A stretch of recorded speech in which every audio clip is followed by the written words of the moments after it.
Shama harkafuni assalamu alaikum wa rahmatullahi wa barakatuh. Akkam jirtu jedha warra muslimaa jechuudha. Eeyyan hordoftoota amantaa biraamoo akkam jirtu nageenyi kiyya kabajaaf jaalalaa bakka jirtan maratti isin biraa ga'u jechuun barbaada. Haa ta'u malee toorarraa akka bannee jirru hundi keessanuu ni beektu. Eessa baddee yuutuubar irraa sidhamneerraa wanta akkasii baay'een keessan na gaafataa jirtu. Egaa anis galata rabbii nanjira jiraachuu nanjira garuu immoo si'ina xiqqoon qabu akka qorraa taatee waan akkasii wayitu nu karkarsaa turte waan ta'eef xiqqoo fayyaa hin turre jechuudha. Egaa rabbi si haa fayyisu illee jedhaati fayyara garuu alhamdulillah ammallee rabbi si haa fayyisu jechuullee hin dagatinaa jechuun barbaada.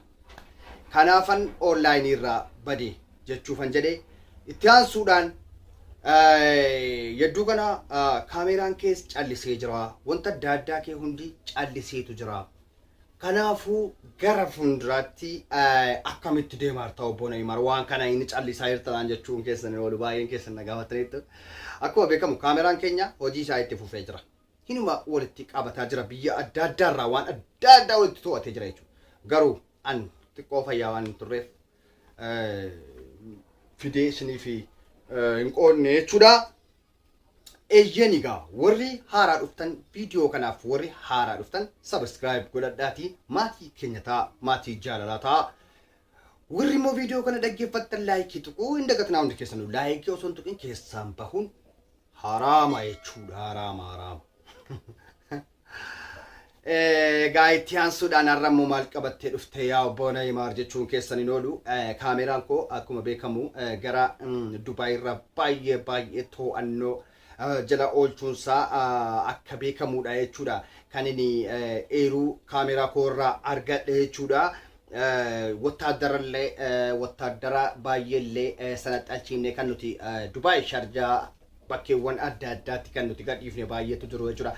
Mana ijaazaattillee adda addaatti kan dhaabbannes ni jira waan ta'eef akkuma beekamu artistii jaalatamaa fi kabajamaa tokko wayii qabna. Rammoo keessummaa xiqqoo jechuudha kan kaameraa keenya irraa xiqqoo asii qooddanne hundaa miti jechuudha. Hunda borii dubbadha jechuudha.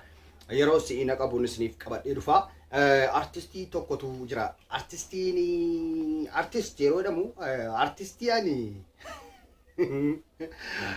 waan ajaa'ibu artistii jechuun natti ulfaata. Warra ammaa kanaan immoo artistii jechuun baay'ee natti ulfaata. Artistii jechuun nama dandeettii qabudha. Nama egaa waa gaarii dubbatudha. Artistii jechuun waan tokkummaa dubbatudha. Waan jaalala labsuudha kan hin beeku jechuudha. Saalitti godhee ifama jechuudha. Egaa artistii jechuun aartii jechuun haala kana jechuudha. Inni amma kunoo Dubaay keessatti deemee ilmaan namaa ulfeessee fixe jechuudha. Artist jedhama jechuudha. Fakkeenyaaf mi'a fudhannu gaa artistoota warra ammaa kana jechuudha. Artistiin jarri kun jarti kuni qarchistii jedhamu. Artistii otoo hin taane qarchittii yookiin immoo qaalleettii jedhamuun hin danda'ama jechuudha. Rakkoo tokko qabu waan artistii jechuun natti ulfaata. Artistii jechuun kanaa miti gaa artistii nuti beeknu kanaa miti. Artistiin akkana deemee ilmaan namaa ulfeessuun jiru kaameraa keenya irraa akka to'annetti saaqoon jechuudha. Yoo xiqqaate Fatiyaa Mujahid dabalatee jechuudha. Ijoollee 5 ol ulfeessuun isaa ragaan kaameraa keenya akka dubbataa tures ni yaadatama jechuudha. Duraan kan dubbataa turre. Egaa kunoo artistii tokko simboo adda tokko qabannee dhufneerra ilmaan namaa ulfeessee rakkoo guddaa keessa akka galanii jiranuu kaameraan keenya ni dubbata jechuudha. Haa ta'u malee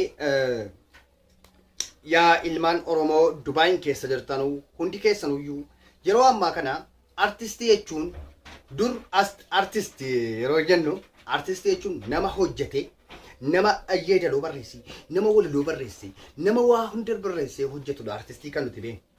Artistiin nama ammoo caatii isaa cafaqeetu yeroo maraqqane jechuudha. Yaa shimala koo dhayi mataa dhayi yookiin abiyyiin mataa dhayi yookiin jawaariin mataa dhayi silas maa wanti gaariin hin jiru maa. Dai qolee amalee silas waa'ee jaalalaa dhiiftaniitu waa'ee jaalalaa hin beektanu አርቲስት ማለት ደግሞ ስለ ፍቅር የሚያወራ ነው አንድነት ነው ምናምን ነገር ነው አርቲስት የሚያወራው አርቲስቲን ነማሞ አስደሚያች ደሜ ሁዱ በርባዳ ሁዱ አዳም ሳይቱ አርቲስቲን ነማ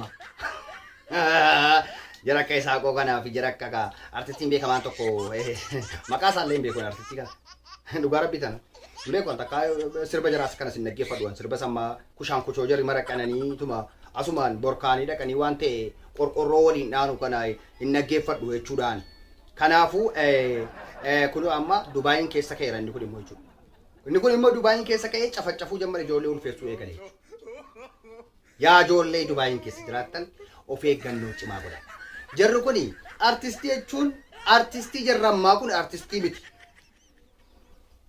viidiyoo an taraan namni taraan tokko Chati marakane yo kam marakane yo kin sakkare godhuudha malee kun artistii ne artistii ay maka artistii balleessoo jechuudha kanaafuu jira kana artistii otoo hin taane adamsitoota hudduu jedhama adamsitoota dhalaa jechuudha kanaafuu of eeggannoo cimaa godha shamarran Dubaayin keessa jiraattan warri duuriyoonni sila sigaa yaanni kan keessanii dhiifneerra jechuudha kan keessanii isa malee qodaa malee nam tokko bitu artistii la kan mu bitu wayaka kana yennani sinifa karabiti miti cuma jala qabdu yalo sadaqa ndeko lama sadi malkon jadi bosan shamarran bira bakkan bu shamarran baayyen warra kana keessa bakkan bu anwi wasa ko ni yokin zibalon ni baayyetum artistii na ko situma bola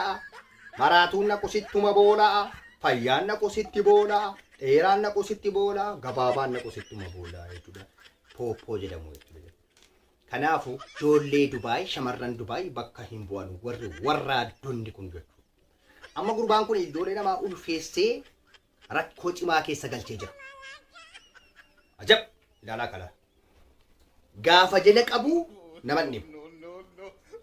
Gaafa immoo xirribbaahu namatti boossi rakkoo guddaadha jira kanaafuu jechuudha shamarran Dubaayin keessa jiraatan warri kaayyoof biyyaa baatan of eeggannoo cimaa godha artistii miti yoonni qarqeqqii ta'e maal hunduu kee maaf rakkasa taa'ama maaliif isin namni tokko maalis maal namnis maaf amma Dubaayin dhufee artistii yoo sirbuu dhufe sitti booda eegalu maal kini abbaan barbaade Dubaayin dhufe sitti booda eegalu kun maayini sila asxallaa minde Astalla, kodaan keessa isin ni bu'i.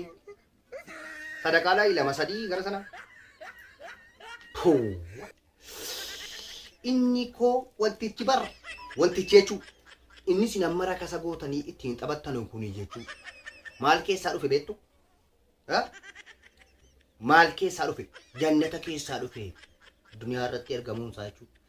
Jannata keessaa iyyuu wanti hamma qaanqee jedhan as ha'amte jechuudha.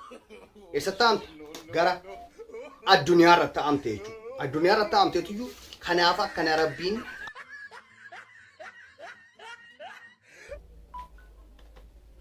kanaaf Rabbiin akkana Ameeriisii jabeesse jechuudha. Kanaafuu ijoollee koo wantatti yeroo godhanu inni oofti mitire booddee garuu rakkoo isin fiddu adagaallo ማለት ነው adagaallo waan Rabbiin akkana ni imaasii qimaasii jabeesse kana isin garuu jechuudha abbuma barbaada jala ilaa lama sadii expaardota jechuudha shamarran Dubaayis bakka buutan sun oduu bal'inaa isiniif qabadheen dhufaa warri haaraa dhuftan subscribe godhachuudhaan nu eegaa warri immoo viidiyoo kana dhaggeeffattan keessatan laayikii tuqaatii keessaa bahaa sheer illee waliif godhaa garagaraan ho'isaa zacci godhaa waa cimaa fuunee dhufaarra halkan gaarii